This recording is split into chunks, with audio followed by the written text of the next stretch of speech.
నమస్తే సకులు. ఈరోజు ఈనాడు పుస్తకంలోని కథ పేరు బరువైన భార్య. రచయిత విముక్త సుధ. ఈరోజు కథలోకి వెళ్దాం. భారతదేశంలోకి స్మార్ట్ ఫోన్లు వచ్చి 2 దశాబ్దాలైంది. ఒకప్పుడు ధనికులు మాత్రమే వాడే వస్తువు నేడు నిత్యావసరమైపోయింది. పని కోసమని భర్త, చదువు పేరు చెప్పి పిల్లలు దాన్ని తమ జీవితంలో భాగం చేసుకున్నారు. ఇంటిల్లిపాది విరివిగా వాడే ఆ స్మార్ట్ ఫోన్ను తను వాడాలని లత ఎంతగానో ఆశపడింది. కానీ పాత డబ్బా ఫోను తనను వీడనూ లేదు, కొత్త ఫోను చేతికి అందనూ లేదు. ఎట్టకేలకు ఈ మధ్య మార్కెట్లోకి కొత్త మోడల్ ఫోన్ రావటం, యాదృచ్ఛికంగా అదే సమయానికి భర్త ఫోను సరిగా పనిచేయకపోవడంతో ఆయనకు కొత్త ఫోను, లతకు శ్రీవారి పాత ఫోను అందాయి. ఈ ఒక్కసారిగా ప్రపంచం అరచేతిలోకి వచ్చినట్లు అనిపించింది లతకు. మొదట్లో ఆ వేగాన్ని అందుకోవడానికి ఇబ్బంది పడినా కొడుకు సహాయంతో కొంత, తన చురుకుదనంతో కొంత ఇట్లే నేర్చుకుంది. వాట్సాప్ అంటే ఏంటో తెలుసుకుంది. పాత స్నేహితుల ఫోన్ నెంబర్లను వెతికి పట్టుకుంది. 25 ఏళ్ల క్రితం తనతో పాటు 10వ తరగతి చదివిన వాళ్ళందరూ ఒక వాట్సాప్ గ్రూప్లో ఉన్నారని, అప్పుడప్పుడు కలుస్తూ ఉంటారని తెలిసి చిన్నపిల్లలా ఆనందపడింది. కాలం గిర్రున తిరుగుతోంది. లత చేతికి స్మార్ట్ ఫోన్ వచ్చి అప్పుడే సంవత్సరం దాటింది. తన బావి మాత్రమే ప్రపంచం అని భ్రమలో పడిన బతికిన కప్పకు ప్రపంచం అనే సంద్రం గురించి కొద్ది కొద్దిగా తెలుస్తోంది. 10వ తరగతి స్నేహితుల గ్రూపులో గుడ్ మార్నింగ్ మెసేజ్లు, ఆ రోజు చేసుకున్న వంటలు, పిల్లల పుట్టినరోజు నాడు ఫోటోలు పంచుకుని మురిసిపోవడం అలవాటైపోయింది. వసంత, రాజీ, భాను, చైతన్య ఇలా తన పాత మిత్రులలో కొందరు తనలాగే గృహిణులైతే మరికొందరేమో పెద్ద పెద్ద ఉద్యోగాలు చేస్తూ ఉన్నతంగా స్థిరపడ్డారు. అప్పుడప్పుడు ఈర్ష్యపడినా వాళ్ళని చూస్తే ఎందుకో చాలా గర్వంగా అనిపించేది లతకు. చిన్నప్పుడు తనతో టిఫిన్ డబ్బాలు, చాక్లెట్ ముక్కలు పంచుకున్న చీమిడి ముక్కు స్నేహితులు ఈరోజు గొప్ప గొప్ప స్థానాల్లో ఉన్నారంటే నమ్మాలనిపించదు. ఒక్కోసారి నవ్వొస్తుంది కూడా. వారిలాగే తను కూడా చదువుకుని కొనసాగించి ఉంటే బాగుండేది కదా అనుకునే రోజు లేదు. ఏదైతే నేను సాధించలేనిది వీళ్ళు సాధించారు అని గర్వపడేది. నా 10వ తరగతి ఫ్రెండ్ ఉంది కదా, అదేరా వసంత ఆంటీ, తను ఈ మధ్య డ్రైవింగ్ కూడా నేర్చుకుంది తెలుసా అని కొడుకుతో గర్వంగా చెప్పేది. ఇలా రోజులు గడుస్తూ ఉండగానే ఒకరోజు వాట్సాప్లో టింగ్ ఒక మెసేజ్. ఈ నెలాఖరున మనమంతా ఒక ట్రిప్పుకి వెళ్తే ఎలా ఉంటుందో అంటూ వసంత. మనమంతా కలిసి కూడా చాలా సంవత్సరాలు అయిపోయింది. ఈ సాకుతో కలిసినట్లు కూడా ఉంటుంది. మిమ్మల్ని చూడాలని, స్కూల్ బెంచీల మీద నవ్వినట్లు మళ్ళీ హాయిగా నవ్వుకోవాలని ఎంతో ఇదిగా ఉంది అని భాను. సంవత్సరాలు కాదే దశాబ్దాలను. వెంటనే ఇంకొక మెసేజ్. అవునే, నేను కూడా అదే అనుకుంటున్నా. ఇదిగో నువ్వు ఇలా చెప్పేశావు, నాకు కూడా ఇంట్లో ఉండి బోరు కొడుతోంది. ట్రిప్పుకి అయితే నేను రెడీ. ఎప్పుడు, ఎక్కడ, ఎలా అనేది మీ ఇష్టం. ఎమోజీలతో తన ఎగ్జైట్మెంట్ను వ్యక్తపరిచే ప్రయత్నం చేస్తుంది మరో స్నేహితురాలు. కొద్దిసేపట్లోనే గ్రూప్ అంతా ఏం చేయాలి, ఎప్పుడు వెళ్ళాలి అనే ప్రణాళికలతో నిండిపోయింది. కొందరు నాకు కుదరదు అంటుంటే మరికొందరు అమ్మో ట్రిప్పా అని భయపడ్డారు. కానీ అందరి మనసుల్లో ఆసక్తి, ఆతృత. అప్పుడే వంట ముగించుకుని వచ్చిన లత ఈ మెసేజ్లను చూసి ముందు భయపడింది. బాల్య స్నేహితుల్ని కలవాలని మనసు ఉవ్విళ్ళూరుతున్నా ట్రిప్ అంటే ఎందుకో భయం వేసింది. 16 ఏళ్ల వయసులో పెళ్ళికొడుకు చేయి పట్టుకుని 100 మైళ్ళ దూరాన ఉన్న అత్తింట్లో అడుగుపెట్టింది. ఆ తర్వాత బంధువుల ఇళ్లకని, గుళ్ళకని, పెళ్ళిళ్ళకని కుటుంబ సమేతంగా వెళ్ళడం తప్ప ప్రత్యేకంగా ట్రిప్పుకంటూ ఎప్పుడూ వెళ్ళలేదు. తనుండే చిన్న పల్లెటూరులో కుటుంబం అంతా కలిసి ట్రిప్పుకు వెళ్ళడం, కొత్త జంట హనీమూన్కి వెళ్ళడం లాంటి అలవాట్లు తనకు తెలిసినంత వరకు ఎవరికీ లేవు. దానికి తోడు మామగారికి అప్పుడెప్పుడో ఎవరో స్వామీజీ చెప్పారట, తిరుపతికి వెళ్తే నీ కొడుక్కి మంచిది కాదు అని. దాంతో మిగతా కుటుంబాల్లో ఏడాదికి ఒకసారి తిరుపతి వెళ్ళే భాగ్యము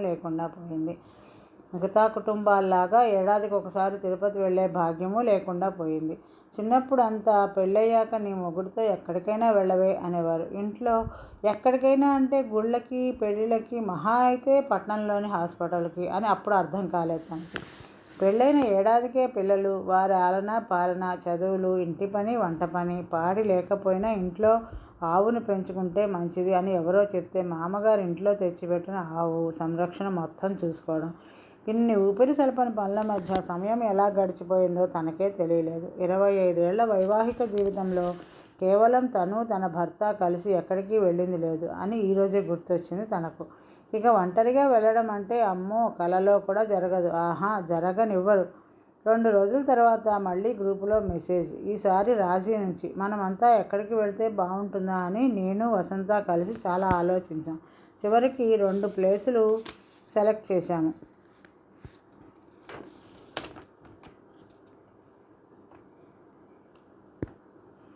ఎక్కువ మంది ఏది ఎంచుకుంటే అదే మన డెస్టినేషన్. ఎవరైనా రాలేదో మీకున్న కాస్త జుట్టు కూడా తెల్లగా అయిపోతుంది. ఇదే నా శాపం. మెసేజ్లోనే రాజీ, ఆనందము, ఆతృత కళ్ళకు కట్టినట్లు తెలుస్తోంది. 40 ఏళ్ళు వచ్చినా గడుసుదనం మాత్రం తగ్గలేదు మా రాజీకి అనుకుని చిన్నగా నవ్వుకుంది లత. ఇంతకీ ఆ 2 ప్లేసులు ఏంటో అని చూస్తే అప్పుడు కనిపించింది అది. తను ఎప్పుడో మర్చిపోయిన తన గొంతెమ్మ కోరిక. చిన్నప్పటి నుంచి లతకు ఒక కోరిక ఉండిపోయింది. పెళ్ళయ్యాక దాని సంగతే మర్చిపోయింది. ఇప్పుడు అప్పుడప్పుడుగా టీవీలో చూసి మురిసిపోవడం, ఎప్పుడైనా పేపర్లో కనపడితే చింపి తన చీరల బీరువాలో దాచుకోవడం తప్ప పెద్దగా ఏమీ చేయలేకపోయింది. తనకు తెలిసిన వారి పిల్లలకు పెళ్లి చేసి అత్తారింటికి విశాఖపట్నం పంపిస్తున్నారంటే సంబరపడింది. ఎప్పుడైనా ఆమె పుట్టింటికి వస్తే అడిగి తెలుసుకోవచ్చు కదా అని. ఇంతకీ ఆ గొంతెమ్మ కోరిక బీచ్ చూడడం. లతకు ఇప్పుడు 40 ఏళ్ళు, కానీ ఇప్పటి వరకు ఆమె బీచ్ చూసింది లేదు. నిజంగా వెళ్తే నచ్చుతుందో లేదో కూడా తెలియదు. కానీ అదేంటో ఆ ఫ్యాసినేషన్ అలా ఉండిపోయింది. బహుశా సినిమాల ప్రభావమేమో, లేదా 8వ తరగతి తెలుగు పుస్తకంలో సముద్రం గురించిన కవిత ప్రభావమా ఏమో మరి. కానీ బీచ్ చూడాలి, అలలతో ఆడుకోవాలి, ఆ నీళ్లు ఎంత ఉప్పగా ఉంటాయో తెలుసుకోవాలి, ఆ ఇసుక ఎందుకు అంత మెత్తగా ఉంటుందో కనుక్కోవాలి. అమ్మో, గొంతెమ్మ కోరికలు. గ్రూపులోని వారంతా కలిసి గోకర్ణ బీచ్ని ఎంచుకున్నారు. కొందరైతే అప్పుడే షాపింగ్ కూడా మొదలుపెట్టేశారు. వసంత, రాజీ అందరికీ మరీ చెప్పారు ఎలాగైనా సరే రావాలి అని. అప్పుడప్పుడు దగ్గరలో ఉన్న 2 3 కలవడం తప్ప అందరూ కలిసింది లేదు. ఒకవేళ నిజంగా ఈ ట్రిప్ అనుకున్నట్లు జరిగితే, స్నేహితులను కలిస్తే ఆ ఊహే ఎంతో కొత్తగాను ఉత్సాహంగానూ ఉంది, కొంత భయంగానూ ఉంది. ముందైతే అమ్మో అసలు వీలు కాదు, ఇంట్లో ఒప్పుకోరు, నేను రాను అని చెప్దామనుకున్న లతను బీచ్ అన్నమాట బాగా ఊరించింది. మనసు పొరల్లో ఉన్న ఆశ మెల్లగా చెవిలో ఏదో చెప్తున్నట్లు అనిపించింది. పైగా ఈ అవకాశం పోతే మళ్ళీ ఇలా స్నేహితులందరితో కలిసి సరదాగా గడిపే సమయం రావడం కష్టం. కాదు, అసంభవం. అందుకే ఎలాగైనా సరే వెళ్ళి తీరాల్సిందే అని నిర్ణయించుకుంది. కానీ ఆ విషయం ఇంట్లో ఎలా చెప్పాలో తెలియక, చెప్తే ఏమంటారో అన్న జంకుతో వారం రోజులు పిల్లిలా అటు ఇటు తిరిగిందే తప్ప గొంతులో నుంచి మాట రాలేదు. ఇవాళ ఎలాగైనా చెప్పి తీరాల్సిందే అని సాయంత్రం అందరూ ఉన్నప్పుడు ధైర్యం కూడా తీసుకుని చెప్పేసింది. ససేమీరా కుదరదని చెప్పేశారు ఇంట్లో వాళ్ళంతా, చివరికి 9వ తరగతి చదువుతున్న చిన్న కొడుకుతో సహా. ఇదేంటి కొత్తగా? అయినా ఆ దిక్కుమాలిన ఫోన్ నీకు ఇచ్చుండాల్సింది కాదు. ఇప్పుడు చూడు, ఎవరో ఫ్రెండ్స్ ఊళ్ళు తిరుగుతున్నారని నువ్వు తిరుగుతానని అంటున్నావు. అయినా అంత దూరం ఆడవాళ్ళు ఒక్కళ్ళు వెళ్తారా? మతుండే మాట్లాడుతున్నావా? ముందే రోజులు బాగలేవు, చిన్నాడికి ప్రాజెక్ట్ వర్క్ ఉంది, మర్చిపోయావా? నాకు కూడా ఆఫీస్లో ముఖ్యమైన పనులున్నాయి. అమ్మ ఆరోగ్యం సంగతి ఏమిటి? ఆవిడకి మందులు ఇవ్వకపోయినా పర్వాలేదు అనేనా నీ ఉద్దేశం? అయినా 2 రోజులు నీ పాటికి నువ్వు వెళ్ళిపోతే ఇంట్లో వంట సంగతి ఏంటి? అసలు ఇదంతా ఆలోచించే మాట్లాడుతున్నావా లత? నీ ఫ్రెండ్స్ అంటే డబ్బులున్న వాళ్ళు, ఏదైనా చేస్తారు, ఎన్నైనా చెప్తారు. 10 మంది నౌకర్లను పెట్టుకుని ఊళ్ళన్నీ తిరుగుతారు. వాళ్ళని చూసి నువ్వు కూడా అలాంటి ఆలోచనలు పెట్టుకోకు. విసురుగా ఆఫీస్కి వెళ్ళిపోయాడు రఘు. తనకు మాట్లాడే అవకాశం కూడా ఇవ్వలేదు. కొడుకు కూడా అమ్మ ఎందుకు అమ్మలా ఉండటం లేదు, ఈ కొత్త అలవాట్లు స్నేహాలు ఏంటో అన్నట్టు చూసి స్కూల్కి వెళ్ళిపోయాడు. అత్తయ్య గొణుగుడు సరే. వారం పాటు అంతా ముభావంగానే ఉన్నారు. చివరికి నెలాఖరు రానే వచ్చింది. శుక్రవారం సాయంత్రం ఆఫీసు నుంచి వచ్చిన రఘుకి ఇల్లంతా ఎంతో నిశ్శబ్దంగా అనిపించింది. లత కోసం చూస్తుంటే ఆమె రాసిన లేఖ టీపాయ్ మీద కనిపించింది. కట్టలు తెంచుకుని వస్తున్న కోపాన్ని అణుచుకుని చదవటం మొదలుపెట్టాడు. ప్రియమైన శ్రీవారికి, ఇలా మీకు లెటర్ రాయాలని ఎన్నిసార్లు అనుకున్నానో తెలుసా? మన పెళ్ళైన కొత్తల్లో సినిమాలో లాగా మీకు ప్రేమలేఖ రాద్దాం అనుకునేదాన్ని. కానీ మళ్ళీ మీరు ఏమనుకుంటారో, అత్తయ్య వాళ్ళు చూస్తే తిడతారేమో అని మిన్నకుండిపోయాను. ఇన్నాళ్ళకి ఇలా రాయాల్సి వస్తుందని అనుకోలేదు. మొన్న నేను స్నేహితులను కలవడానికి వెళ్తా అని చెప్పినప్పుడు మీ పాటికి మీరు తిట్టి వెళ్ళిపోయారు. కనీసం నేను చెప్పేది వినిపించుకోవడానికి కూడా ప్రయత్నించలేదు. నేను ఎప్పుడు మాట్లాడినా నా నోరు ముగించడానికే మీరు గట్టిగా అరిచేసి వెళ్ళిపోతారు. మీరు ఆఫీసులో పనిచేసి అలసిపోయి ఇంటికి వస్తున్నట్లే నేను కూడా ఇంట్లో పనంతా చేసి అలసిపోతాను. అయినా చిన్నాడు స్కూల్ నుంచి రాగానే వాడి తిండి వాడికి హోంవర్క్లు ప్రాజెక్ట్ వర్క్లు దగ్గరుండి చేయిస్తూ ఇలా ఎప్పుడు ఎన్ని మార్కులు వచ్చాయని అడగటమే తప్ప ఏ రోజైనా వాడి ప్రాజెక్ట్ వర్క్లో సహాయం చేశారా?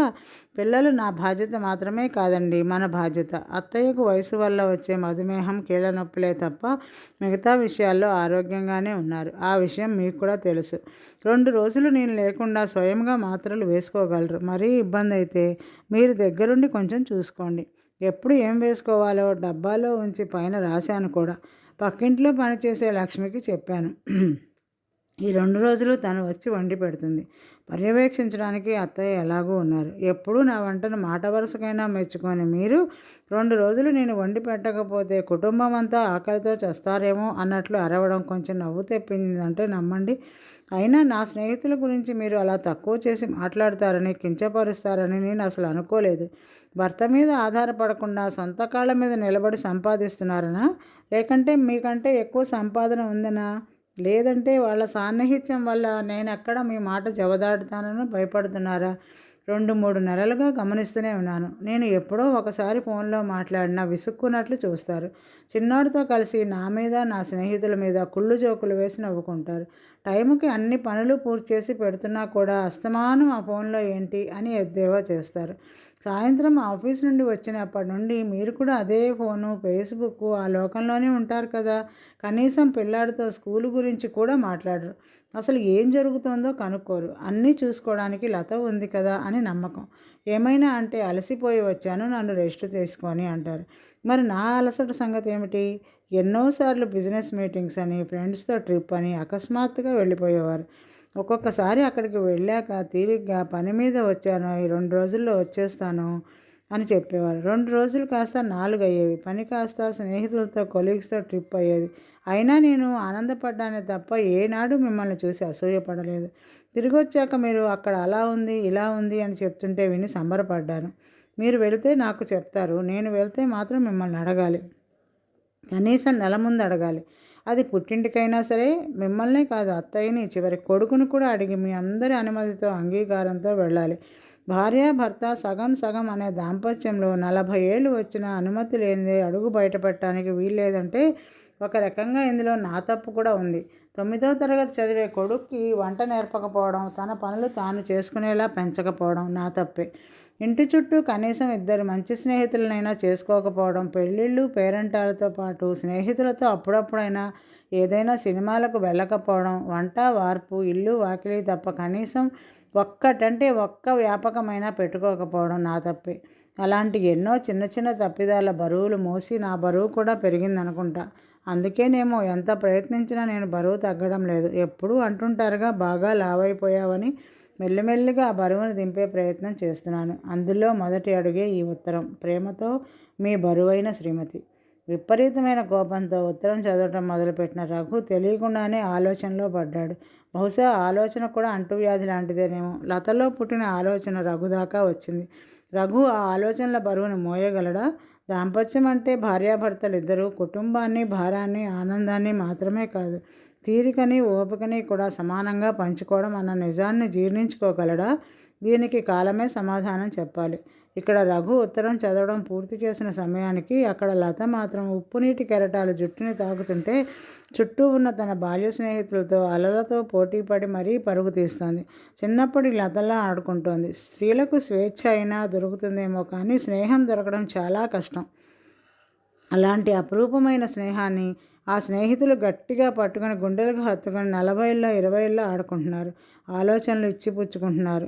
అలల హోరు కూడా మోగబోయేలా నవ్వుతూ అందంగా, ఆత్మీయంగా కిందపడిన గవ్వలతో పాటు జారిపోయిన బాల్యాన్ని ఏరి గుప్పెట్లో దాచుకునే ప్రయత్నం చేస్తున్నారు. ఆ క్షణంలో లతనే చూస్తున్న ఒక టీనేజ్ అమ్మాయి తనలో తాను నవ్వుకుంది. She is just a girl. ఇది ఈరోజు కథ సఖులు. తిరిగి రేపు మరొక కథతో కలుద్దాం. నమస్తే.